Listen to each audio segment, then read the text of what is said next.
Mr. Ross. Thank you. Speaker number 12, would you please come up?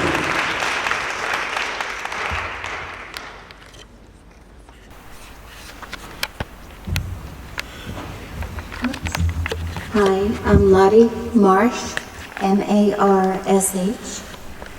I want you to stop this pipeline invasion. It's an insidious and malignant process. FERC is a farce. 5 appointees and all with ties to gas companies. FERC doesn't follow its own rules. It breaks laws. It allows segmentation. It allowed properties on the Constitution pipeline route to be taken by eminent domain without the 401 water quality permit or Army Corps of Engineers signing permits to approve the pipeline. That's right. I can't believe we have to jump through hoops, which only perpetuate your shams. It's unconscionable that we have to beg not to have our air poisoned, not to have our water contaminated, or our forests destroyed with the removal of over 700,000 trees, along with wetlands and birds and animal habitats, and the loss of our property values. FERC doesn't have any setbacks on pipelines, allowing them to be next to our homes, our barns, our businesses, and even our children's schools. FERC does not work for us, the landowner. It gets paid by the fees gas companies pay for their service commission, a commission without integrity. Stop destroying our communities. Stop putting us at risk. Stop being a detriment to society, even suggesting a second pipeline 25 feet from the first. What property value will be left? Are you kidding me? Kinder Morgan has an atrocious safety record. Oh, let's go with them, FERC says. Let them steal our land again. The NED project is not for public good. It's for corporate greed. Stop this madness. The profit is not ours. The damage left behind is ours. Sign on to stopthepipeline.org and find out how you can stop them. Thank you for your comment. Speaker number 13.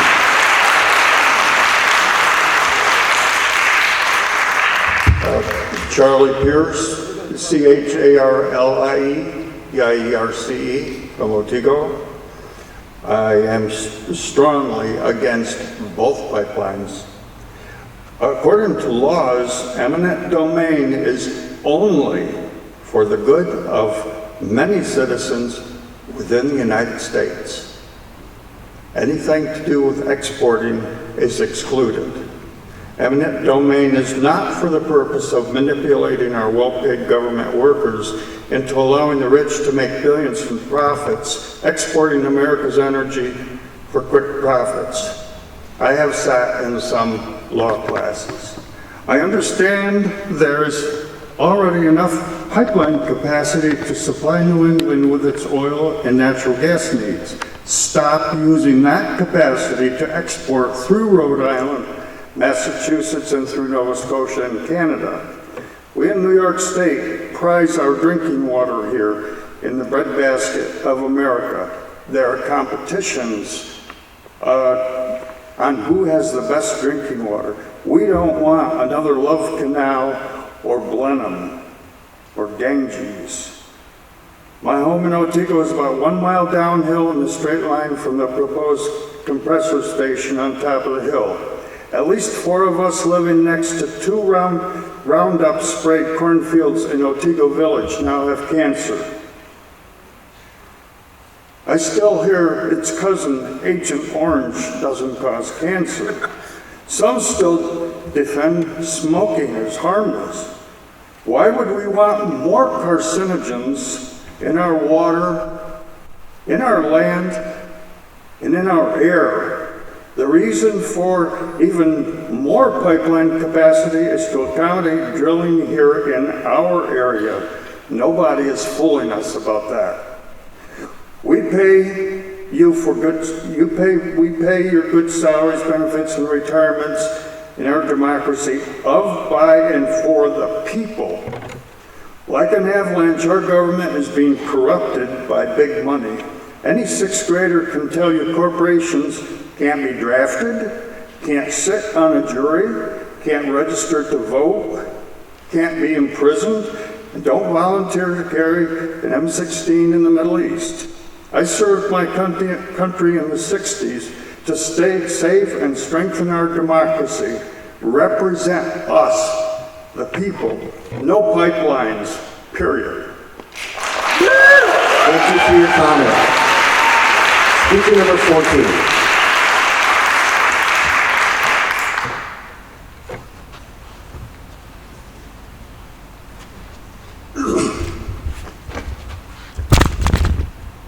Hi, my name is Hazen Reid, R-E-E-D. I live less than a half a mile from this proposed project. I have been a professional marketing strategist for over 20 years. I help companies create messages that positively communicate their points of view. I can recognize spin when I see it. Spin is the use of disingenuous, deceptive, and highly manipulative tactics to persuade public opinion. The idea that natural gas is somehow better than other fossil fuels is nothing but industry-propagated spin.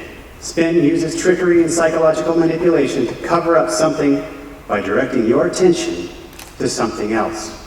Let's be clear. There are no clean fossil fuels.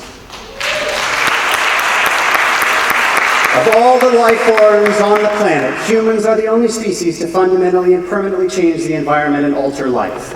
Our use of fossil fuels is changing the Earth into a deadly place. As many scientists, thought leaders, and now even the Pope himself has said, it threatens our very world. We are gathered here tonight to honestly assess whether it is morally and economically right to authorize further increasing the use of fossil fuels. There may be debate about how much impact we're having, but this is a matter of degrees. Double meaning intended. Whether the impact is limited or dramatic, the evidence is clear. We are altering life on this planet. Clear evidence exists that human activities are responsible for heating our air and killing our oceans. Burning fossil fuel is the single largest contributor to increased CO2 in our atmosphere and the acidification of our oceans. Many studies have shown that what we humans are doing to the biosphere today is without precedent in the geologic record dating back millennia. 1/4 of all mammals are now heading toward extinction because of changes to their habitat, to say nothing of frogs, birds, corals, and other life forms on the planet. A 2009 Nature report indicated that in order to survive rising temperatures caused by increased CO2 levels, animals and plants would have to migrate north by as much as 4 feet. Not per decade, not per year, not per month, but per day. We are destroying entire lines of genetic diversity. We are reshaping the very essence of life thanks to burning fossil fuels, and that includes natural gas. A sign in New York's Museum of Natural History reads, "In pushing other species to extinction, humanity is busy sawing off the limb on which it perches." To say that natural gas is a bridge fuel is disingenuous, deceptive, and highly manipulative spin. The only clean energy is renewable energy, which, by the way, also brings many good jobs and long-paying jobs. We humans are special. We can change the world. We've done it already. The only question is, will FERC allow this destruction to continue by authorizing yet another deadly and unneeded fossil fuel project? Thank you for your comments. Number 15. At this time, I'd like numbers 20 through 25 to come to the front row.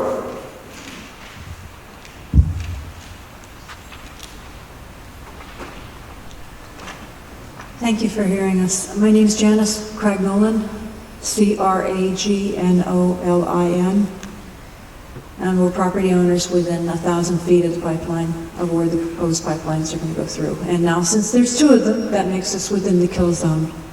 And that's distressing. This is a family property that we've had now for 4 generations, and we'd like to keep it for at least 4 more.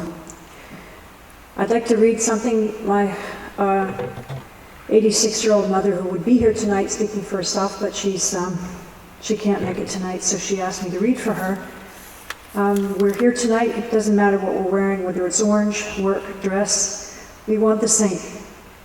We want the means to be able to provide a happy and healthy life for our families and ourselves. And that makes this issue a moral one. FERC and the DEC want reasons why or why not a pipeline. Fracking's been banned in New York State because the research shows that there are dangers to the environment and health hazards to people and animals. To consent to these pipelines here in New York State means it's okay to frack in Pennsylvania. Well, if it's not okay here, it's not okay there. We can't continue to promote that infrastructure. I'm not going to give you statistics, other people have them, but there's enough statistics available to deny these permits. And it's up to you to make that decision, and we're counting on you. We don't want to be collateral damage for somebody else's profit. This is our home. In Maryland, it's been banned. In your backyard, fracking has been banned. We want the same consideration here in New York State. No pipelines. Thank you very much. Thank you for your comment. Number 16.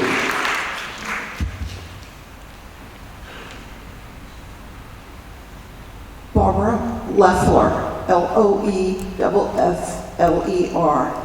I just want to say, from my point of view, FERC is the biggest joke that has ever been perpetuated on the taxpayers of this country. You do nothing for us. People like myself who don't live exactly on the pipeline route are considered as if we're no one, that will never be affected by anything that happens up the hill from us. We all know what runs downhill. Don't we all know that? We would like to see FERC represent the people of this country, not the corporations of this country. Because in the end, they're not the ones who are paying you, we are. And we need you to do what's right for us. I spent 30 years of my life trying to come to this beautiful place, and it has turned into a hellhole. My life has never been the same. My health has never been the same. I have a neighbor, because of the stress of these pipelines coming through his land, he died. He didn't live. And it's all because of the gas industry and what they want to do to us. And we will not accept it. We are the mouse that roared, and we will get bigger, and we will roar more. Thank you for your comment. Speaker number 17.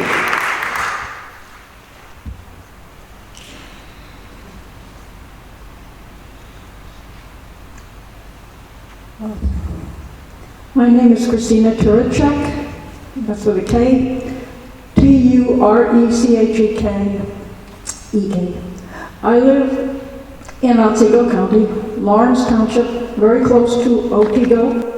The proposed NED compressor station in Franklin may well affect me and my family, where we live, and also where we work here in Oneonta, both of which are around 10 miles away as the crow flies. Air pollution does go 200 miles, way more. Thank you for taking my comments. Here we are again. Many of us do not trust you for myriad reasons, but it is our legal duty to tell you what we expect you will include in the scope of your research for this project. Almost all of which research, we were surprised to learn the last time around with the Constitution Pipeline, won't be done by you, but is provided to you by the company whose project you will be ruling on. Furthermore, that company, among others, provides the money for your commission to exist and to operate. I'll make comments from your FY 2015 Congressional Performance Budgets request. Quote, FERC recovers the full cost of its operations through annual charges and filing fees assessed on the industries it regulates. Also, federal statutes require the Commission to recover its operating costs from the entities it regulates. Does that sound like the fox in the hen house? Does to me. Many times, FERC uses the word stakeholders. For example, page 28, you describe your training seminars as being attended by stakeholders such as state, local, and federal agency officials, natural gas company representatives, construction contractors, and consulting firm staff. When it's convenient for you, like tonight, you might be pressed to say that we, the people, are stakeholders. Do you mean the people like those in Delaware and Schoharie counties who recently have had their land taken by eminent domain, their property values lowered, life savings destroyed, the retirement or country home dreams shattered, not to mention new fears of explosion and leaks created? Yes, we remember that fatal explosion of a small pipeline in Blenheim. All of this was done with no benefit to them, just so that a private company can build the Constitution pipeline to take gas north for export. This is private profit made by shipping American resources out of America at the expense of American people and of the climate. Who are the stakeholders here? In your scope of work, I ask that you assess the cumulative damage to the people and to the environment along the right-of-way that will accrue because of this second pipeline. The first one, Constitution, will cut through private forests, wetlands, and farms, risking erosion and damage from the inevitable floodwaters that care not where they go, just down. The second can only make the damage worse. Please bear in mind that there is no such thing as mitigation. If you are bulldozed, clear-cut, and killed, can you be mitigated? Thank you for your comments. We ask you to honestly consider public interest. I will do that. Speaker number 18.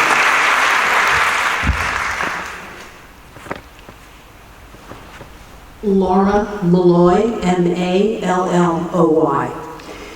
Here are my credentials for these comments. I earned a PhD in physiology from the University of Virginia School of Medicine and a federal fellowship in pharmacology from the University of Vermont College of Medicine.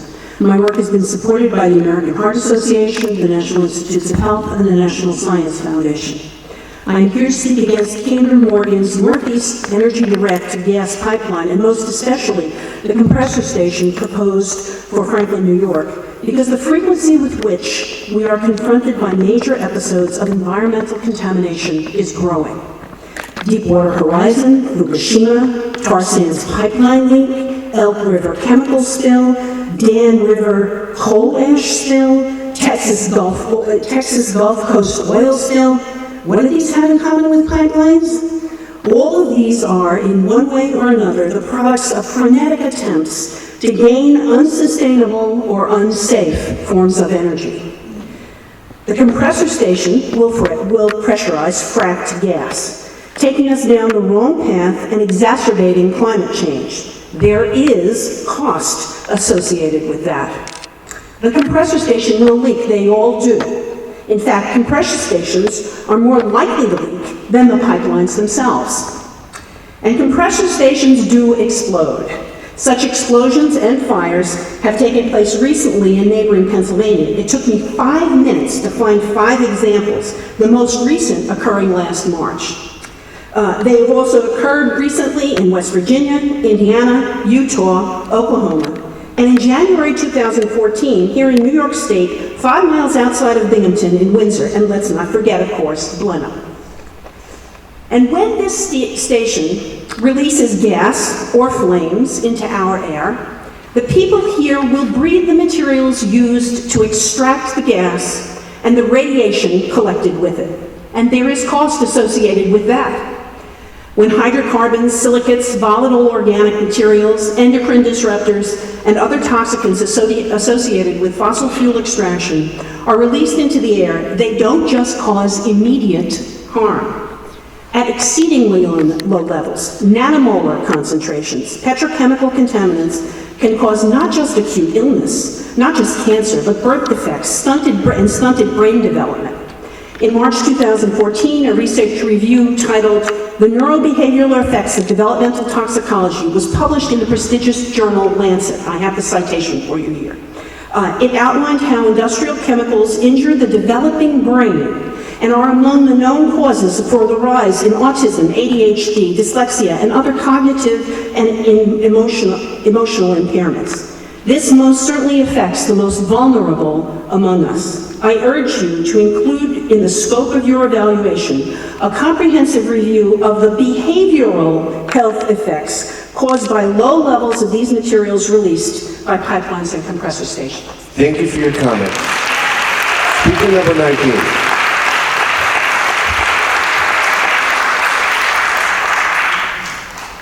My name is Colin MacLean, McKinney. My home is in the town of Sydney. If built, the Constitution and NED pipelines would run directly next to my property. FERC already knows the negative environmental impacts the NED pipeline would have on us and our communities. They know this because we told them at scoping hearings and in thousands of comments we wrote regarding the Constitution pipeline. I ask that FERC take all of those comments into account, that you think about those comments as you consider the NED. FERC knows that we in the communities these pipelines would gouge through will assume all of the health and safety risks. We will pay the price of the increased erosion, water runoff, and flood damage that will follow in the wake of clear-cutting close to 1 million trees for these projects. We will deal with contaminated water, decreased property values, and costly road and bridge damage. We will get no rewards. I've learned something about FERC over the past 3 years. I've learned that FERC does not care about us, our livelihoods, our safety, or whether or not our towns thrive. FERC is not in the business of protecting us. They are in the business of approving pipelines, no matter what those pipelines might do to us. Why? Why is this? Because their salaries are entirely paid by the oil and gas industry. It's true. On FERC's website, the agency proudly states that FERC is fully funded by, quote, annual charges and filing fees assessed on the industries it regulates. If you were paid by big oil and gas, what incentive would you have to ever deny them what they want? The answer is none. You would do what they tell you, just like FERC does. Adding insult to injury, FERC is approving and enabling this harm to our land and our communities so that multi-billion-dollar companies can export American gas. You've heard all that, so I'll skip this paragraph. Exporting our country's presently abundant gas will raise energy prices here at home, soon, significantly, and permanently. Kinder Morgan's plan is to gouge through our state, clear-cut and dig up our yards, farms, and forests, and blast across streams and rivers to bury their huge export line. Where is the benefit to us? The NED pipeline will only compound the damages wrought on us by the Constitution pipeline. In order to build these pipelines, Kinder Morgan needs a certificate of public convenience and necessity from FERC. But building export pipelines through upstate New York's communities so that wealthy Texas-based gas corporations can get richer and American families get saddled with higher energy bills does not sound like public convenience or necessity to me. It sounds like the rich getting richer at our expense. So what do? We say no. We tell FERC and the federal government they can't keep putting pipelines wherever they want. They can't keep forcing dangerous projects on us. Please wrap up. We all have the right to prosper, but not at the expense of other human beings, and most definitely not at the expense of our fellow Americans. Thank you for your comment. Number 20. At this time, I'd like numbers 25 through 30 to come down to the front row.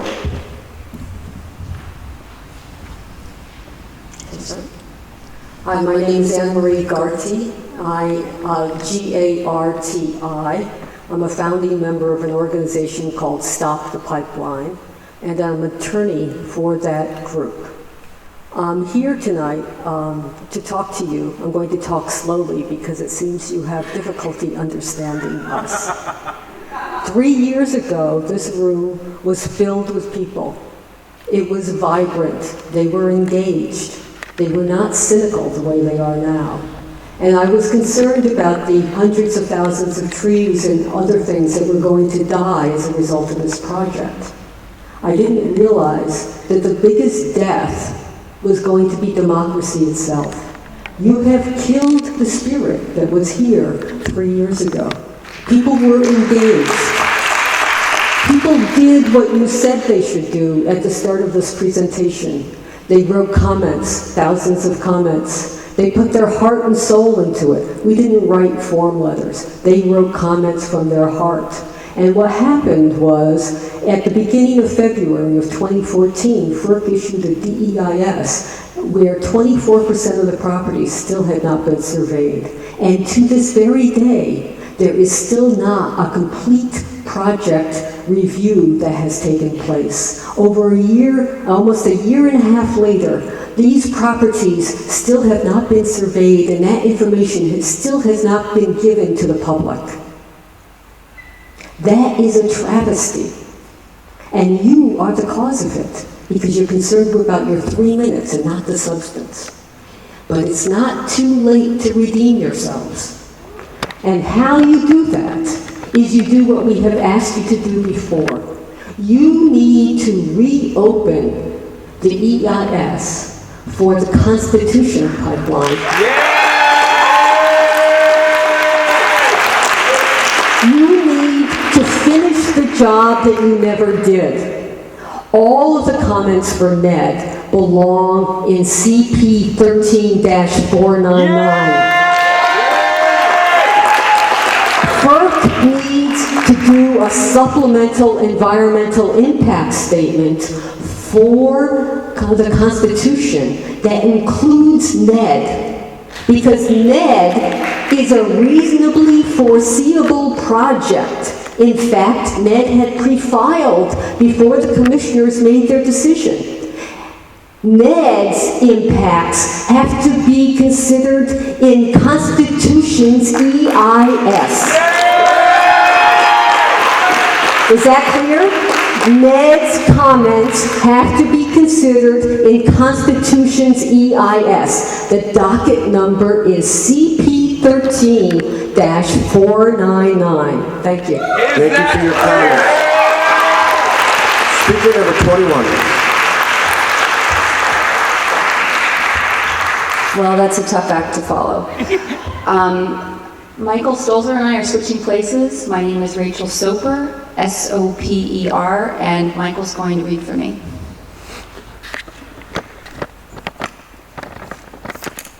Your agency recently issued a certificate for the Constitution pipeline. The conclusion in the FEIS were similar to all FERC-approved pipelines in that they are based on the following three assertions. 1, companies will follow the rules and regulations in the FEIS and agency permits. 2, there would be adverse impacts, but they would be minimized and mitigated based on the company's proposed plans and procedures and best management practices. 3, FERC ensures that companies will comply with all rules and regulations through the agency's third-party inspection oversight. I sent an 18-page comment to your agency that debunked each and every one of these assumptions. I sent you detailed records from the Pennsylvania Department of Environmental Protection documenting that Williams consistently fails to adhere to its plans and procedures, does not follow its own best management practices, does not report the locations of streams, wetlands, and floodplains, and in 2013 had the worst environmental record of any company in the state of Pennsylvania. This is a company that had 3 recent high-profile explosions inside a year, killing 2 workers and injuring over 100 others, and whose negligence mandated the evacuation of entire towns. As a result, Williams is currently under investigation by the U.S. Chemical and Safety Board. Williams is responsible for 6 compressor station explosions in the past 3 years in New York, Pennsylvania, and New Jersey. This is a company that has a lengthy history of known cathodic protection problems, according to the PHMSA. This is the company that you just permitted to run through our backyards. My comments also documented that FERC's third-party monitoring is a failure. I provided documentation from a New York DEC formal complaint, followed by a consent order which cited 811 violations during the construction of the Millennium Pipeline in New York, many of which resulted in adverse impacts to wetlands, water quality, and the most egregious violations were a result of heavy rain events which cannot be successfully mitigated. The same oversight failure occurred with your third-party monitoring during construction of the recent TGP 300 line in Pennsylvania and the Iroquois pipeline in New York. According to federal documents, Iroquois was fined $22 million in criminal and civil fines for violating federal environmental and safety laws, which encompass, quote, thousands of individual Clean Water Act violations. Thousands. FERC's environmental impact assessments, while appearing comprehensive on paper, don't hold up in the real world. FERC's assurance that their third-party monitoring will ensure compliance is false. Monitors documenting violations is exactly that. Monitors documenting violations. All right, we need to wrap up. Now, FERC is conducting an environmental review in the Kinder Morgan's NED. You are asking landowners and the public to participate in the same flawed process with the same predictable results. Thank you for your comments. It's time to yield the floor to the next speaker. Speaker number 22.